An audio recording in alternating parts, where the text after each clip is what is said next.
அனைவருக்கும் வணக்கம். இப்போ சுவையான பட்டக்காளான் மிளகு கிரேவி எப்படி செய்கிறதுன்னு பார்க்கலாம். வீடியோக்குள்ளே வாங்க.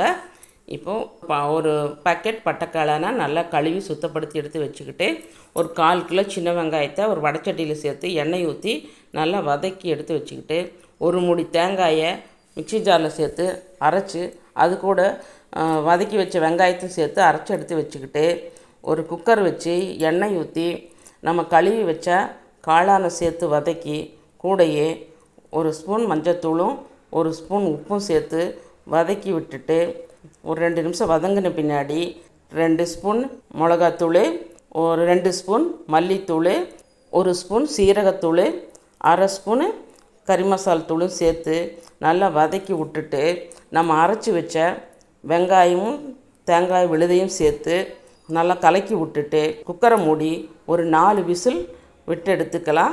இப்போது ஒரு வடைச்சட்டி வச்சு 1 ஸ்பூன் குருமிளகு, 1 ஸ்பூன் சீரகம், 1 ஸ்பூன் சோம்பும் சேர்த்து நல்லா ட்ரை ரோஸ்ட்டாக வறுத்து புல்லட் ஜாரில் சேர்த்து நல்லா பவுட்ரு பண்ணி எடுத்து வச்சுக்கலாம்.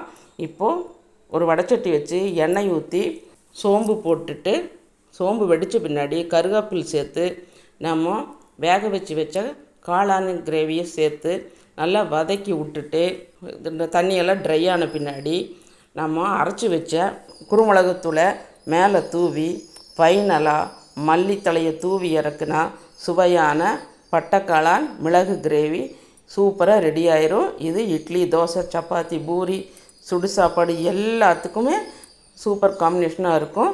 செய்து பாருங்கள். செய்து பார்த்துட்டு எப்படி வந்ததுன்னு சொல்லுங்கள். இந்த வீடியோ பிடிச்சிருந்துன்னா ஒரு லைக் போடுங்க. மறக்காமல் சப்ஸ்கிரைப் பண்ணுங்கள்.